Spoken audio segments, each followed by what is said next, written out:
गीता अध्याय 1।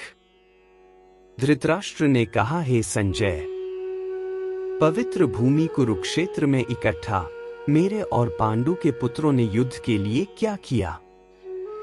उस समय राजा दुर्योधन ने व्यूहरचनायुक्त पांडवों की सेना को देखा और द्रोणाचार्य के पास जाकर यह वचन कहा, हे आचार्य, आपके मेधावी शिष्य द्रुपद पुत्र धृष्टद्युम्न के द्वारा व्यूहाकार खड़ी की गई सेना को देखिए।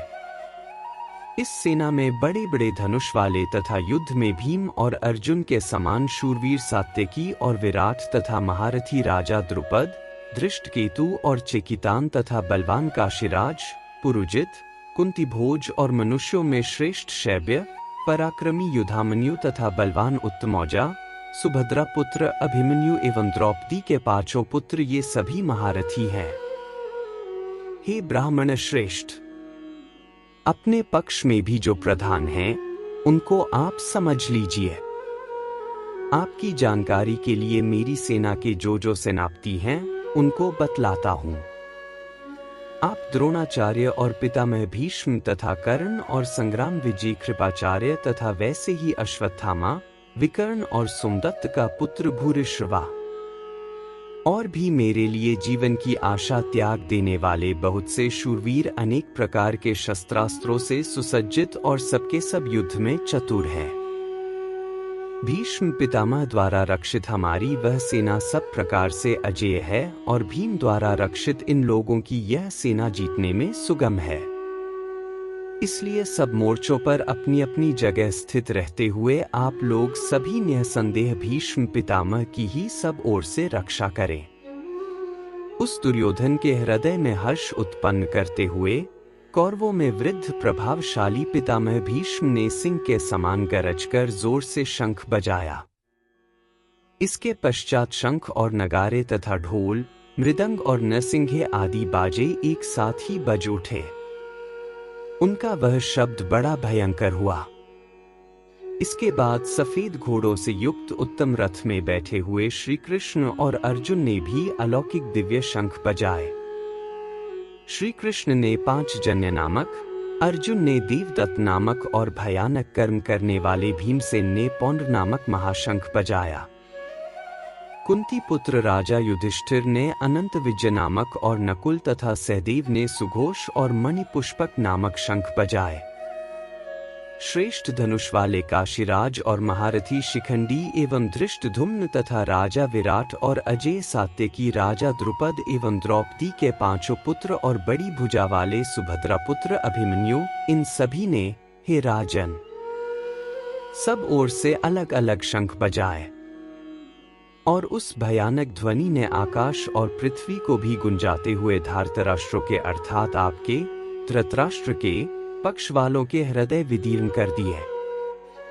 हे राजन, इसके बाद कपिध्वज, हनुमान जी का चिन्ह जिनके रथ की ध्वजा पर है, अर्जुन ने मोर्चा बांधकर डटे हुए धृतराष्ट्र संबंधियों को देखकर उस शस्त्र चलने की तैयारी के समय गांडीव उठाकर ऋषिकेश श्री कृष्ण से यह कहा, हे अच्युत, मेरे रथ को दोनों सेनाओं के बीच में खड़ा कीजिए जब तक कि मैं युद्ध क्षेत्र में खड़े हुए युद्ध के इच्छा वालों को भली प्रकार देख न लूं कि इस युद्ध रूप उद्योग में मुझे किन किन के साथ युद्ध करना योग्य है। दुष्ट बुद्धि दुर्योधन का युद्ध में हित करने की इच्छा वाले जो ये राजा लोग इस सेना में आए हैं, इन युद्ध करने वालों को मैं देख लो। संजय बोले, हे धृतराष्ट्र, निंद्रा विजय अर्जुन द्वारा कहे अनुसार श्री कृष्ण ने दोनों सेनाओं के बीच में भीष्म और द्रोणाचार्य के सामने तथा संपूर्ण राजाओं के सामने उस श्रेष्ठ रथ को खड़ा कर इस प्रकार कहा कि हे पार्थ, युद्ध के लिए इकट्ठे हुए इन कुरुवंशियों को देख। इसके बाद पृथापुत्र अर्जुन ने उन दोनों ही सेनाओं में स्थित पिताओं को, पितामहों को, आचार्यों को, मामाओं को, भाइयों को, पुत्रों को, पौत्रों को तथा मित्रों को, ससुरों को और सुहृदों को भी देखा। अपने अपने स्थान पर उपस्थित संपूर्ण बंधुओं को देखकर वे कुंती पुत्र अर्जुन अत्यंत करुणा से युक्त होकर विषाद करते हुए यह वचन बोले। अर्जुन बोले, हे कृष्ण, युद्ध क्षेत्र में इकट्ठे हुए युद्ध की इच्छा वाले इस स्वजन कुटुंब समुदाय को सामने देखकर मेरे अंग शिथिल हुए जा रहे हैं और मुख सूखा जा रहा है तथा मेरे शरीर में कंप एवं रोमांच हो रहा है एवं मेरे रोंगटे खड़े हो रहे हैं। हाथ से गांडीव धनुष गिर रहा है और त्वचा भी बहुत जल रही है तथा मेरा मन भ्रमित सा हो रहा है, इसलिए मैं खड़ा रहने को भी समर्थ नहीं हूं।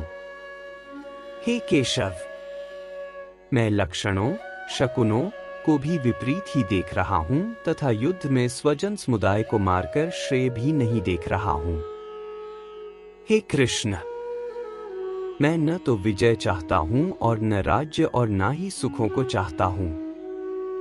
हे गोविंद, हमें ऐसे राज्य से क्या लाभ है अथवा ऐसे भोगों से और जीवन से भी क्या लाभ हो सकता है। हमें जिनके लिए हमारी राज्य भोग और सुखादि इच्छा है, वे लोग ही यह सब धन और जीवन की आशा का त्याग कर युद्ध में खड़े हैं।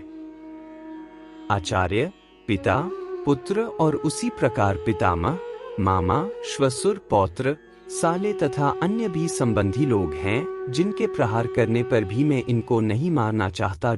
हे मधुसूदन, तीनों लोकों के राज्य के लिए भी मैं इन सबको मारना नहीं चाहता, फिर पृथ्वी के लिए तो कहना ही क्या है।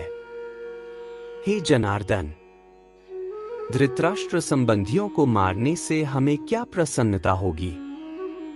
इन आत्ताइयों को मारने से तो हमें पाप ही लगेगा। इसलिए हे माधव, अपने ही बांधव इन धृतराष्ट्र संबंधियों को मारने के लिए हम योग्य नहीं हैं, क्योंकि अपने ही कुटुंबियों को मारकर हम कैसे सुखी होंगे। यद्यपि लोभ से जिनका विवेक नष्ट हो चुका है, ऐसे ये दुर्योधन कुल के नाश से उत्पन्न दोष को और मित्रों के साथ द्वेष से होने वाले पाप को नहीं देखते, तो भी हे जनार्दन, कुल के नाश से उत्पन्न दोष को ठीक ठीक जानने वाले हम लोगों को इस पाप से निवृत्त होने के लिए क्यों नहीं विचार करना चाहिए। कुल के नाश से सदा से चलते आए कुल धर्म नष्ट हो जाते हैं और धर्म के नष्ट हो जाने पर संपूर्ण कुल को अधर्म दबा लेता है। हे कृष्ण, पाप के अधिक बढ़ जाने से कुल की स्त्रियां अत्यंत दूषित, अधर्मी हो जाती हैं और हे वार्ष्णेय, स्त्रियों के दूषित, अधर्मी हो जाने पर वर्ण संकर उत्पन्न होते हैं। वर्ण संकर कुलघातियों को और कुल को नरक में ले जाने वाला ही होता है। लुप्त हुई पिंड और जल की क्रिया वाले अर्थात श्राद्ध और तर्पण न मिलने से इन कुलघातियों के पितर लोग भी अधोगति को प्राप्त होते हैं। इन वर्ण संकर उत्पन्न करने वाले दोषों से कुलघातियों के सदा से चलते आए कुल धर्म और जाति धर्म नष्ट हो जाते हैं। हे जनार्दन, जिनके कुल धर्म नष्ट हो जाते हैं, ऐसे मनुष्यों का बहुत काल तक नरकों में वास होता है, ऐसा हम सुनते आए हैं। यह बड़े आश्चर्य की बात है कि हम लोग बुद्धिमान होकर भी बड़ा भारी पाप करने को तैयार हो गए हैं, जो राज्य और सुख के लोभ से स्वजनों को मारने के लिए तैयार हो गए हैं। अगर मुझे शस्त्र रहित एवं सामना न करने पाने वाले शस्त्र को हाथ में लिए हुए धृतराष्ट्र के संबंधी युद्ध में मार भी डालें तो वह मरना भी मेरे लिए अधिक कल्याणकारक होगा। संजय बोले, रणभूमि में शोकाकुल मन वाले अर्जुन इस प्रकार कहकर बाण सहित धनुष का त्याग कर रथ के मध्य भाग में बैठ गए।